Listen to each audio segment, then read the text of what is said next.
Okay, so here today we've actually got Beck from the Erica Cafe and Bar, and she's keen to talk to us about this Great Forest National Park proposal. So what are your biggest concerns about this idea of locking up the bush, Beck? Number one would be the lack of, we rely on tourism. Tourists, the weekends, I think it's going to have a huge effect on that. We have bike riders, horse riders, campers, so many people coming up to have a look at this beautiful area, and if it's locked up, we're going to be struggling business-wise. All the businesses will. Okay, so the government says they consulted widely over the last few years about this. Were you personally consulted? Were you part of any kind of discussions with the government or any of their agencies such as VAC about this idea? And if not, where did you hear about it? Not at all, actually. I've only had the cafe for a year, so nobody has personally come in and told me anything about it. I actually found out from locals the week of when they had somebody come up and speak. That was the first I heard of it. So no one has come and approached me about it, no. And what kind of impact do you think it's going to have if they lock up the bush? What does it do to a small town like Erica?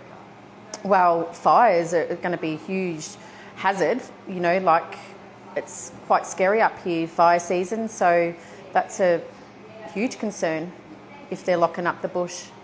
And so the government actually argues that the best way to look after the bush is to lock it up. What's your reality of living in a bush community about what's the best way to look after the bush?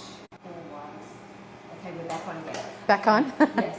So while we had that little glitch, you were saying that you don't think locking up the bush is the best way to look after the bush? No, not at all. And that they should then come and live here? Yeah. It's quite scary, when we've fire season, locking it up. They can't even look after what they have got locked up. We need to use it. It's there for everyone to enjoy. Fantastic. So the government throws around this idea of ecotourism, and that they're basically going to help businesses transition from the current users into people who come for ecotourism, like forest therapy or spa centres, things like that. How real, what do you think ecotourism dollars will actually provide to you, your business, this community? I think it's all bull. Have they done it in any other place? Okay, we're back again. Okay. And so the government is making all sorts of promises and reassurances that life will go on and we'll barely ever notice if they lock the bush up and lock everybody out or restrict how it's being used. How real do you think that is? Do you trust a government that says that to you? Not at all. No, absolutely not.